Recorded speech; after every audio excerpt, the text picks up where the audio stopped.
Melihat sebenarnya ya apa yang diasumsikan orang yang terkait Argentina anak FIFA sebenarnya bisa diperdebatkan juga kan. Nah, kalau Mas Yuke Mas itu melihatnya seperti apa? Apakah memang Argentina banyak diuntungin di Piala Dunia 2026 atau seperti apa?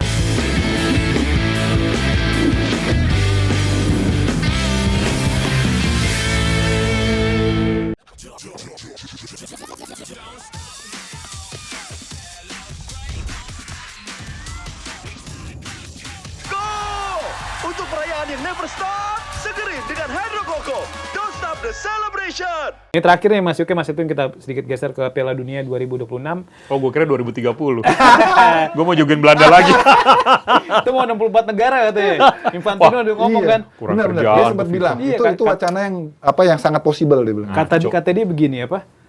Piala Dunia itu kita harus bikin Piala Dunia bisa dirasakan oleh banyak negara. Sebanyak mungkin membernya. Mungkin, karena jangan sampai ada tim nasional yang nggak punya mimpi main di Piala Dunia. Makanya dia pengen mimpi Piala Dunia tuh terjaga lah di semua negara termasuk Indonesia. Itu politik sih menurut gue sih. Karena dan dia ingin juga- memenangkan suara juga kan. Semakin banyak benar. member yang seneng ya kan, paling nggak itu dia. talent vote-nya tuh dia dapat banyak gitu kan. Iya. Nah ini bicara Infantino paling kan lagi rame katanya Infantino punya anak emas katanya. Siapa itu? Inisial A katanya. Inisial A. Karena kan kita sebut Argentina. Ini kata netizen bukan kata saya. Katanya kan banyak diuntungin semisal kayak lagi lawan Mesir udah sempat ketinggalan 2-0 terus Mesirnya golnya dianulir. Padahal terus juga ada momen di mana salah duel sama Julian Alvarez terus jatuh.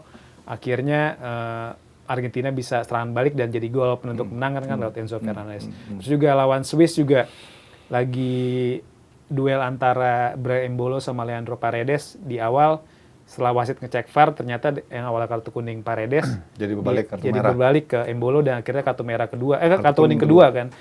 Melihat sebenarnya ya apa yang diasumsikan orang yang terkait Argentina anak FIFA sebenarnya bisa diperdebatkan juga kan. Nah, kalau Mas Yuke Mas itu melihatnya seperti apa? Apakah memang Argentina banyak diuntungin di Piala Dunia 2026 atau seperti apa? Karena juga di Piala Dunia 2022 kan Nah, itu. asumsi ini juga ada kan. Kalau itu memang ada Nah, beberapa ketika- hal gitu ya. Nih, khusus ketika lawan tim Belanda. nasional kebanggaan Mas Edwin kan lawan Belanda, ketika Messi hand, terus Paredes nendang ke Nendang, bench, betul. nggak dapat kartu apa cuma kartu kuning gitu? Nggak dapat malah. kartu kan? Karena dia udah dapat kartu kuning. Nah, dapat kartu kuning. Harusnya kartu kuning bisa Nah, merah. Kita tahu padahal Abdul Lestalu di final Piala AFF 2015 langsung merah kan ketika nendang bench ke bench Thailand. Gimana Mas Yuke Mas Yuke? Ya itu bumbu yang enak untuk didengar lah. Masalah ini kan netizen ini kan selalu mengeluarkan hal-hal yang kadang-kadang ajaib gitu bro. Iya. Anak emas lah apa Anak meskipun emas, benar. tendensinya dia. Tapi maksud gue gini loh, kualitas tuh di sepak bola itu nggak ada yang bisa ngalahin kualitas lah udah. Lu contohin Mesir ya. Mesir itu sebenarnya kalaupun dianulir tapi tetap bisa unggul 2-0 duluan. Iya, benar. Itu yang gue sebenarnya gue sayangin banget kayak nggak bisa nahan gempuran lagi. Dan menurut gue kalau itu Mesir sangat apa ya? Menurut gue lemah banget ketika lu dalam 12 menit kebobolan 3 sayang banget. Betul. Kalau lu fokus aja bertahan, gue rasa lu bisa menang 2-1 deh. Gitu. Jadi lagi-lagi ini masalah kualitas. Lu tidak bisa menahan gempuran begitu udah kebobolan 1, goyang Mesirnya. Itu menurut gue. Sisanya menurut gue lagi-lagi bagaimana kekompakan mereka untuk mensupport Messi.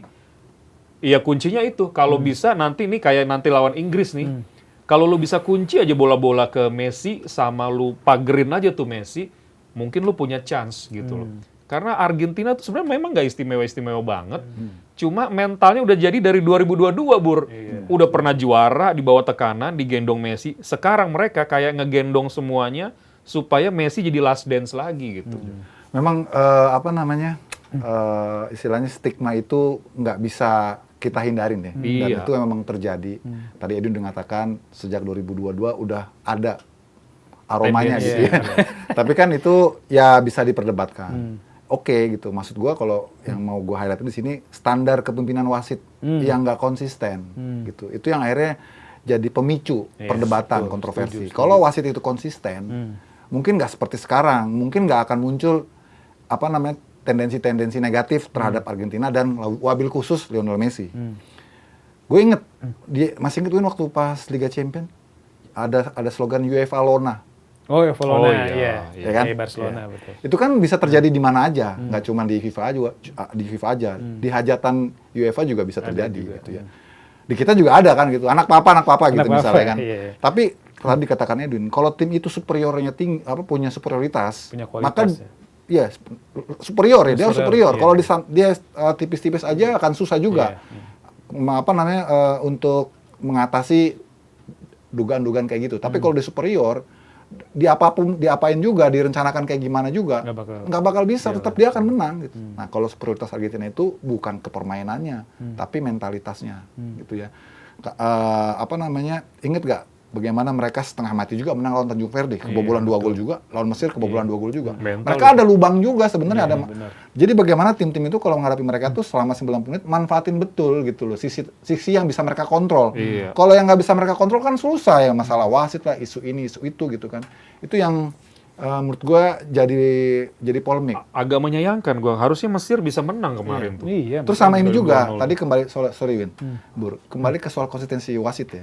Wasit itu nggak konsisten, standarnya itu nggak sama. Misalnya dari sejak awal laga pertama Argentina lawan Aljazair, kan udah ada kontroversi. Messi nginjak bagian belakang. Betisnya pemain Aljazair. Iya kan. Betul. Paling nggak lu kuning. Iya. Kan? Ternyata nggak oke, mungkin wasit hilap segala macem gitu kan. Nggak di-review juga lagi kan. Nggak ada Tapi kejadian yang sama, yang sifatnya refleks movement, kayak seperti apa pemain dari Maroko yang nginjek kakinya Lisandro Martinez, itu Maroko apa? Mesir ya? Oh, Mesir. Yang proses terjadinya gol kemudian. Mesir yang dianulir kan? Itu kan refleks movement. Yang memang kalau ditinjau VAR itu menjadi dramatis. Gerakan itu kan susah dihindari, namanya duel kan. Tapi kenapa kok di momen yang lain enggak gitu kan? Terus kalau kita geser lah, oke jangan ini karena Argentina, terus disorot terus kita geser ke Prancis.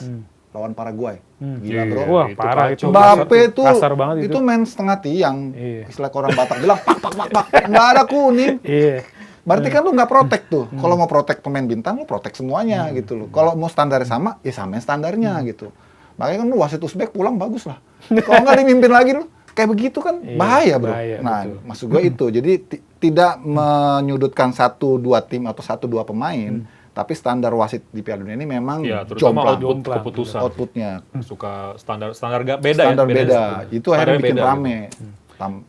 Tambah lagi ada gestur-gestur si itu juga Infantino pas Messi gagal penalti.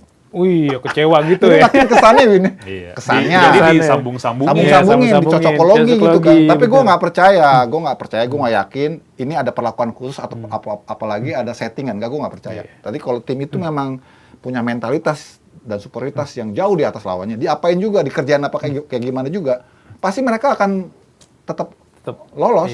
Kayak Prancis kan kalau mau di quote on quote mau dikerjain Paraguay. Nggak nyari bola, nyari kaki kan dikerjain. Dan wasit seolah-olah membiarkan kan kayak dikerjain.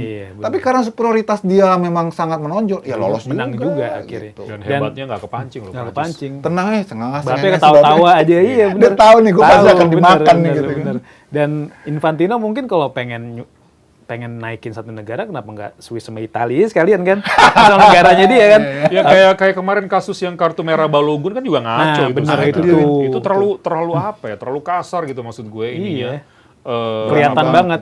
Pasal itunya tuh ngaco gitu. Iya, benar. Pasal yang udah puluhan tahun nggak pernah dipakai. Iya, katanya mau diusut nanti setelah Piala Dunia. Oh iya, karena Parlemen UEFA udah membuat policy menyelidiki kasus Infantino ini soal Valerian Balogun ya. Dan UEFA sendiri federasinya siapa presidennya itu? Gue lupa. Si ini, lupa namanya.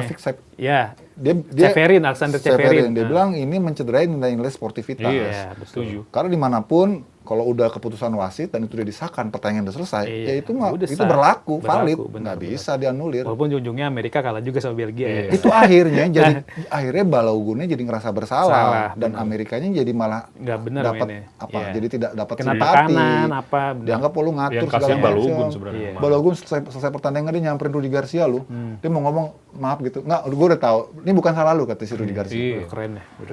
Sportsmanship luar biasa. Ini bicara semifinal Piala Dunia, ini mungkin pertama dalam sejarah ketika semifinal Piala Dunia itu mempertemukan 4 tim dengan ranking FIFA tertinggi. Sekarang kan di live ranking Prancis nomor 1 dan nyalip Argentina kan. Kedua Argentina, 3 Spanyol, terus keempat ada Inggris. Ini kan berarti nempatin ya memang tim-tim yang sekarang menempati peringkat teratas gitu ya. Kalau menurut Mas Yuke, Mas Edwin, 4 tim ini memang yang paling layak lolos ke semifinal atau memang ada klub atau bukan tim lain lah, atau ada tim lain yang memang seharusnya ada yang lebih layak di semifinal. Dari sebelum dimulai Prancis Spanyol udah diprediksi Masuk Nah, semifinal. yang bagan ini yang agak kejutan tuh Inggrisnya sebenarnya. Karena Ta- mungkin prediksinya Brazil. Brazil, Oh, Brazil. atau Portugal, Brazil, iya. ya. Cuma memang ini sih Inggris itu sebenarnya, nah ini gue juga mau matain nih orang-orang yang bilang terlalu digembar-gemborkan karena sejak Southgate masuk itu udah dirubah, Dan dipotong abis sama Southgate. Bagus hasilnya. Soal mentalitas, soal media juga jangan men-treat mereka seperti selebritis itu udah dipotong abis sama Southgate program dari FA-nya gue baca Yeah. tuh. Cuma sama ini Inggris tuh berprogres loh di 2021 kan ke final kalah lawan Italia. 2022 kalau nggak salah kalah di perempat final. 2024 kan ke final lagi. Final ya. lagi Euro. Nah sekarang tuh dilengkapi sama adaptifnya Tuchel. Nah, hebat. Jadi maksud gua rasanya ya kalau sampai Inggris yang menang nih lawan Argentina bahaya loh mereka. Bisa juara Iya, dia. iya, iya. Tapi kalau lawannya Perancis berat juga gitu. Nah, itu yang menarik lagi. Kemarin ada laporan Arsene Wenger kan dia ketua TSG-nya FIFA. tuh. FIFA. Dia bilang gini Wenger tuh, menurut dia tim sekarang yang paling sulit dihadang tuh Perancis. Prancis. Tapi secara taktikal yang bisa Menghadang. itu Perancis, menurut Spanyol. dia Spanyol. Kan lapangan tengahnya bagus. Jadi itu semifinal keren juga sih. Kalau gue pengen nonton tuh, Bur. Sebenarnya Perancis Spanyol tuh. Ya sebenarnya idealnya itu finalnya Prancis-Spanyol. Spanyol. Iya. Dengan mempertimbangkan performa Argentina yang agak shaky gitu ya. Terus Inggris yang juga secara kualitas tim nggak terlalu rata lah ya. Mereka kan lebih karena kepintarannya Tuchel. Terutama dalam melakukan pergantian pemain tuh dia jago tuh. Iya. Dia bisa menghidupkan lagi vitalitas yang turun. Kayak misalnya dimasukin Anthony Gordon, kenceng lagi gitu kan. Terus tiba-tiba ada faktor X, Jude Bellingham yang benar-benar mencuat di sini. Dia punya naluri predator dari second line tuh kan. Apa namanya dari sisi Inggris ya. Kalau Argentina kita sama-sama tahu. Tapi memang kalau Spanyol sama Prancis ini di level yang agak beda dikit nih mereka nih. Karena memang mereka timnya tuh yang satu kolektif, yang satu nih lebih ngandelin individu. Tapi pace-nya luar biasa Iya, gitu. 4 di depannya tuh. Gila itu. Mbappe, Dembele, Olise. Itu kalau ada Doué. gigi tujuh tuh kan. Itu bahaya tuh. Makanya kan ini sempat juga membuat Lamine Yamal agak gerah juga. Karena selalu Prancis kan didengung-dengungkan, Iya. diunggul-unggulkan. Terus Lamine Yamal bilang, Nggak takut jangan ya." lupa loh, 2 pertemuan terakhir Prancis kalah sama kita Nah, loh. dan Di itu Nation di- League itu kan. Nation Iya, League sama iya. semifinal Euro kan. Betul. 2024. Jadi dia bilang ya boleh aja, tapi ntar kita buktikan nanti siapa gitu kan. Nah, singkat paling, prediksi siapa yang lolos ke final, Mas UK, Mas Edwin? Prancis Inggris. Prancis Gua maunya Inggris. Prancis Inggris. Prancis Inggris, Mas UK? Prancis Argentina. Prancis Argentina. Juaranya? Prancis. Kalau Prancis Inggris, gue pingin juaranya Inggris. Tapi kalau Prancis Argentina, Prancis. kayaknya Prancis juaranya. Oke. Kalau Kayak Prancis- ada faktor X gitu loh di Iya, Inggris faktor X, sekarang. ya. Kalau Perancis juara, maka isu-isu tendensi-tendensi tentang Selesai Argentina ya. tutup. Betul, benar. Iya. Dan akhirnya Prancis bisa nutup itu ya. Dan 3 Piala Dunia mereka selalu ke final. Gila. Gila. 18, 2022, Iya. 2026. Berarti nyamain Brazil ya? Iya. Brazil 94, 98, 2002 kan? Betul. Iya, betul. Kita tinggal lihat nanti siapa yang akan jadi juara Piala Dunia 2026. Mas Yuke, Mas Edwin, makasih banyak Iya, nih. sama-sama, Udah berasa sama-sama, udah sama-sama, sejam lebih kita ngobrol mulai dari Persib Bandung, Makin Persija, sore nih, makin sampai sore nih. Piala Dunia 2026. Ini jalanan udah makin macet. Oke, Terus nanti enak pulang. Oke, nanti kalau ada isu-isu lagi kita ngobrol-ngobrol lagi. Siap, Masuk ke siap. dalam. Aman, Bur. Oke, Saudara, terima kasih banyak udah nonton podcast Locker Room. Sampai jumpa di podcast Locker Room selanjutnya.